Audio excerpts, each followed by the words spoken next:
की पुत्री हूं। मेरे घर में तो राजसी ठाठ, अंबारियां, हीरा पन्ना, रतन माणिक मोती सोना चांदी अंबर सब कुछ है, और ये रुद्राक्ष की माला। माता ने उतार कर उसको रख दिया। कहां उतारा माता ने? जिस समय पर कुंभज बाबा के आश्रम में कथा श्रवण कर कर मां सती जब आ रही थी, जब कुंभज ऋषि के यहाँ कथा सुनने के लिए मां सती जा रही थी, तभी भगवान शंकर ने प्रसन्न होकर कहा, सती तू मेरे साथ सत्संग करने जा रही है, ले मैं तुझे रुद्राक्ष की माला पहना देता हूं। सती मैया के गले में रुद्राक्ष की माला दे दी। कथा श्रवण करके आई सती मैया, और कथा सुनने के बाद माता सती जब अपने भवन में आ गई, राम जी की परीक्षा भी हो गई, माता सती जब आकर बैठ गई, उन्होंने उस माला को निकाल दिया, और पिता के यज्ञ में जब वो गई, आखिरी में वो माला निकलने के बाद क्रोध इतना तीव्र आया कि सती मैया स्वयं जलकर भस्म हो गई। स्वयं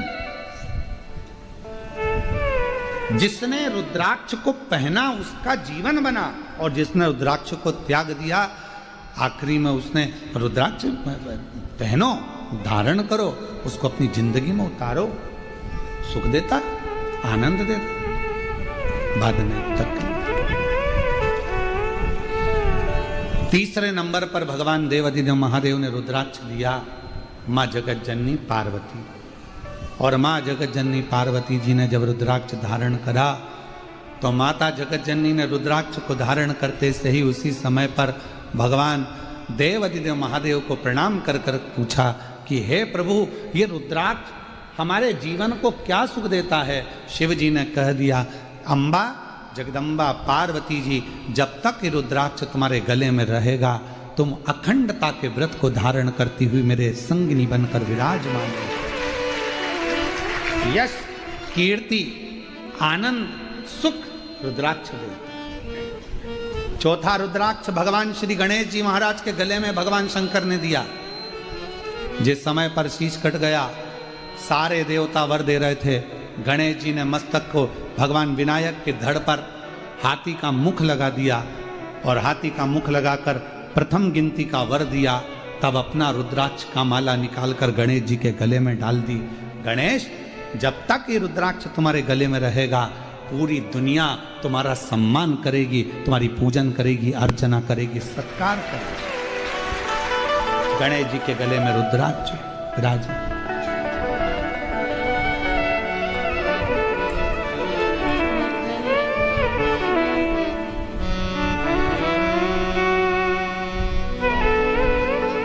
पांचवा रुद्राक्ष भगवान श्री षडानंद कार्तिकेय जी को दिया गया।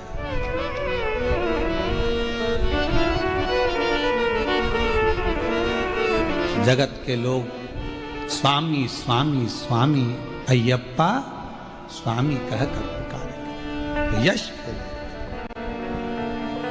पर जैसे ही षडानंद कार्तिकेय जी के पास में रुद्राक्ष आया, और रुद्राक्ष आने के बाद षडानंद कार्तिकेय जी के पास में स्वयं काल भैरव आकर खड़े हो गए। काल भैरव कौन?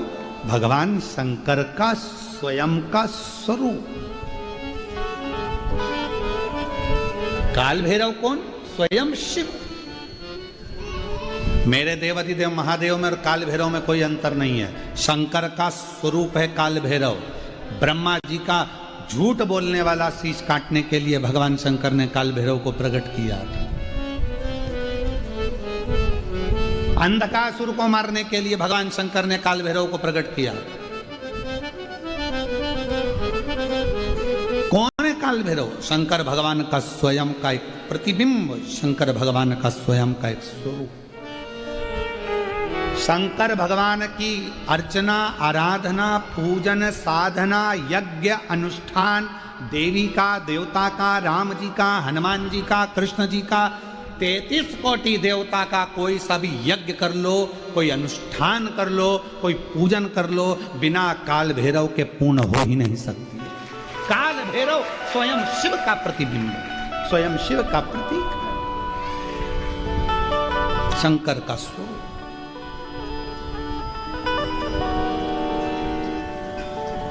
पर दुनिया के लोग काल भैरव को समझ नहीं पाते हैं।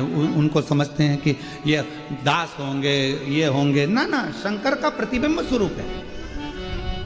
चलो, शिव जी ने एक रूप धारण करा है। शंकर जी का नाम था भैरव और पार्वती का नाम था भैरवी। शिव जी को भैरव कहा गया और पार्वती जी को भैरवी कहा गया। काल भैरव मेरे शंकर भगवान का वो स्वरूप है जिस स्वरूप की अर्चना, आराधना, साधना जीव को आनंद प्रदान करती है। हम यहां तक कहेंगे, अगर किसी मनुष्य के शरीर में चर्म रोग आ गया और ऐसा भयंकर चर्म रोग आया है कि वो मिटने को तैयार नहीं है, कोई दांत हो गई, खुजली हो गई, कोई समागम, एक पत्र भी है, ऐसा ही पत्र है।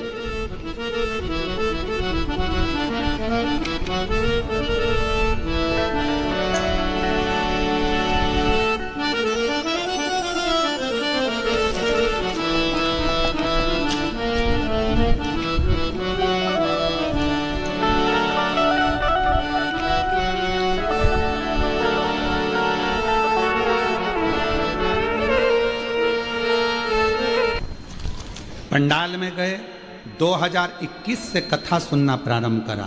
जलगांव की 7 दिन की, नांदगांव की 2 दिन की, बेजापुर 5 दिन की कथा सुनते, वहाँ की मिट्टी को लेकर अपने शरीर पर लगा लेते। आपने एक बार एक उपाय बताया था काल भैरव, वो उपाय हमने 2023 में करा और बाबा की ऐसी कृपा हुई कि उस दिन से मेरा शरीर अच्छा होना प्रारंभ हो गया। जो 1995 से तकलीफ, 1995 से। आइए, शरीर को इतना घिसना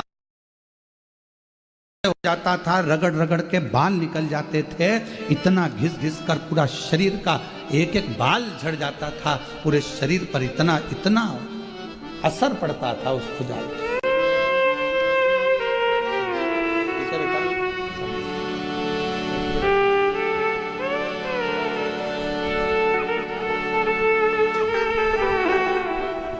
बाबा है, सब बाबा करने वाले, शिव करते हैं।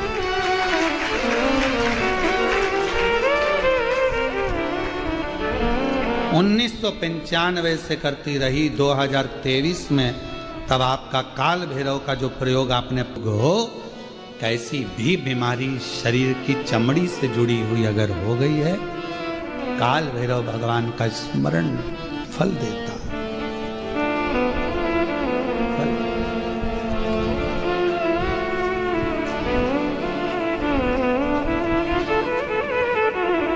भैरव भगवान का नाम लेकर जल समर्पित कर कर, माँ भैरवी का स्मरण कर कर, जल की धार का स्मरण। शिव शंकर, यह शिवलिंग है, ये जलाधारी है। जब जल चढ़ाएं, दक्षिण में खड़े होंगे, जहां पानी बहता है वो उत्तर में जाता है। शिव जी का जो पानी है वो बहकर कहाँ जाता है? उत्तर में। तो जहां से पानी बहता है उसके ठीक विपरीत में खड़े होकर, बैठकर आप शिव जी को यहां जल चढ़ाएं। ओम भैरवाय नमः, शिव भैरव का नाम लेकर जल समर्पित करें। जो जलाधारी है गोल चौकोर, जो भी जलाधारी आपके पास के मंदिर में, वहां भैरवी का, माँ भैरवी का नाम लेकर, पहले बाबा का भैरव शिव का नाम लेकर यहाँ, और माँ भैरवी का नाम लेकर यहाँ जल समर्पित करें।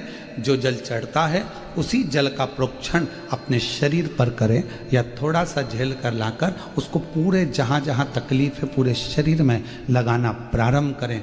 डॉक्टर की दवाई भी खाते रहें, इलाज भी कराते रहें, और साथ में ये बाबा भैरव का नाम भी लेते रहें। आराम लगेगा, होगा। शिव तत्व की प्राप्ति का सुख है।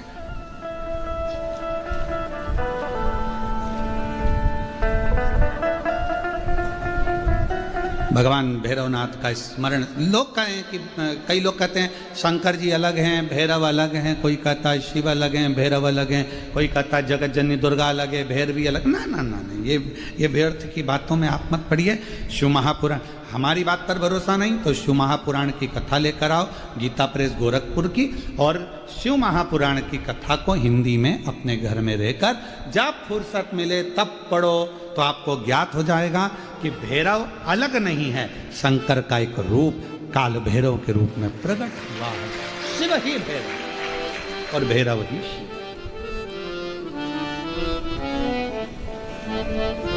हनुमान जी कौन है? शिव का। हम हनुमान जी को अलग नहीं मान सकते।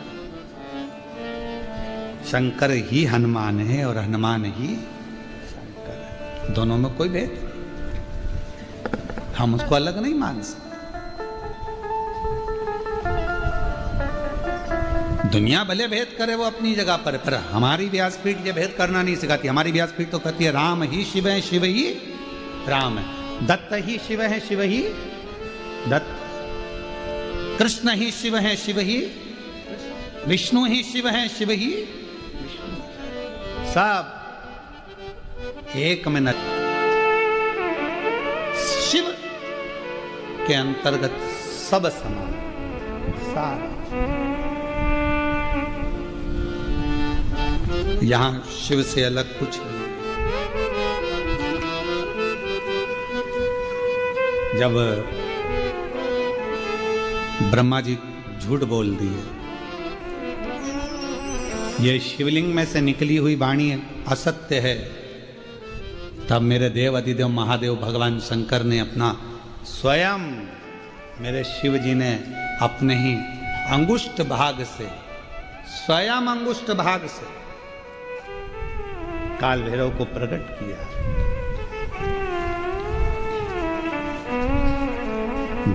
जितना रुद्राक्ष में बल होता है, शिव जी का नयन अश्रु से प्रकट हुआ रुद्राक्ष, वैसा की वैसा ही बल काल भैरव में होता है, भैरव में होता है, बटुक भैरव में होता है,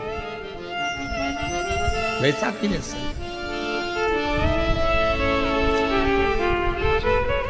जब भय लगे, जब तुम्हें लगे कि ये ठीक नहीं लग रहा है, कि श्रेष्ठ नहीं, तब उस समय पर भगवान भैरवनाथ को भी याद करा करो। महाराज बहुत कष्टमय जीवन चले, उस जीवन से निकलने के लिए भी भैरव बाबा का स्मरण बहुत जरूरी है। बोल भैरवनाथ भगवान की।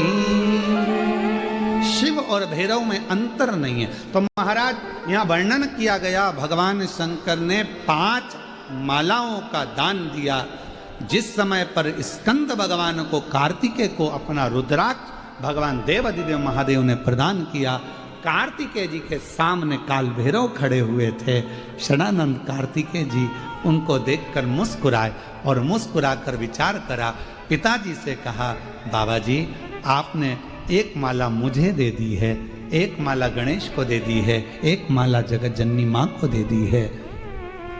बाबा जी क्या एक माला काल भैरव को नहीं मिल सकती है? शिव जी ने कहा कि मेरे पंच मुख से मैंने ये 5 माला प्रकट करी।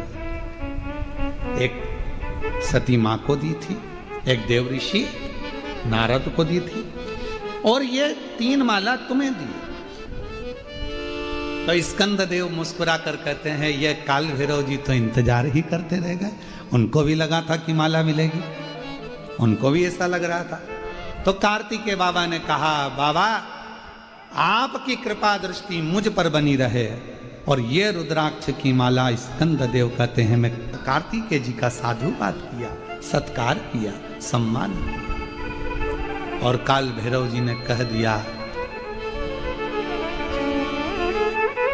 वचन देता हूं षडानंद बाबा, वचन देता हूं, जिसके कंठ में, जिसके गले में मेरे देव अधिदेव महादेव शंकर भगवान के नेत्र अश्रु से प्रकट हुआ ये रुद्राक्ष रहेगा। जैसे शिव की सेवा में काल भैरव रहता है, जिसके कंठ में रुद्राक्ष रहेगा उसकी सेवा में काल भैरव स्वयं खड़ा रहे। अगर कंठ पर रुद्राक्ष, अभी आपको कहा कि करवा चौथ पर आपके पति आपको साड़ी दिलाएं, आपके पति आपको सामान दिलाएं, आपका भी फर्ज है कि आपके पति की रक्षा करना, आप 24 घंटे अपने पति के साथ नहीं रह सकती, तो एक रुद्राक्ष पति के गले में जरूर धारण करो कि ये तुम्हारी रक्षा करने के लिए, ये रक्षा करने। काल भैरव वचन देते हैं षडानंद कार्तिकेय जी, हमेशा देवाधिदेव महादेव की सेवा में तत्पर खड़ा रहा, जगत जननी माँ की सेवा में खड़ा रहा। आज वचन देता हूँ, जिसके कंठ पर रुद्राक्ष होगा, जिसके गले में रुद्राक्ष पड़ा होगा, ये काल भैरव उसके पीछे उसकी सेवा करने के लिए, उसकी रक्षा करने के लिए हर पल, हर घड़ी, हर क्षण तैयार खड़ा रहे। ये रुद्राक्ष में वो बल होता है।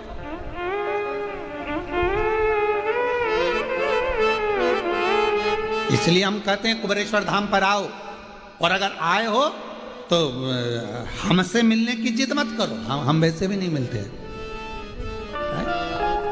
आप पूछो, ये माली परिवार से बैठे हैं भैया जी, इनसे पूछना, श्रीकांत जी मिलना हुआ आपसे? एक दिन आपके पास बैठे हम, और यहाँ होटल के मालिक हों वो भी बैठे हों, तो उनसे भी पूछना कि हम इतने दिन यहाँ रहे होटल में, केवल अपना जप पाठ अनुष्ठान, अपना कमरा, भोजन की थाली, जीजियाँ भोजन बना देती, वो भोजन अंदर आ जाता, बाबा को भोग लग जाता, बेलपत्र पड़ जाती, पा लेते। पाने के बाद में सुबह सुबह मॉर्निंग वॉक में भले कोई से राम राम श्याम श्याम हो जाए, श्री शिवाय नमस्तुभ्यम हो जाए, तो वो बात दूसरी है। बाकी का सुबह 5 बजे जब हम मॉर्निंग वॉक करते उस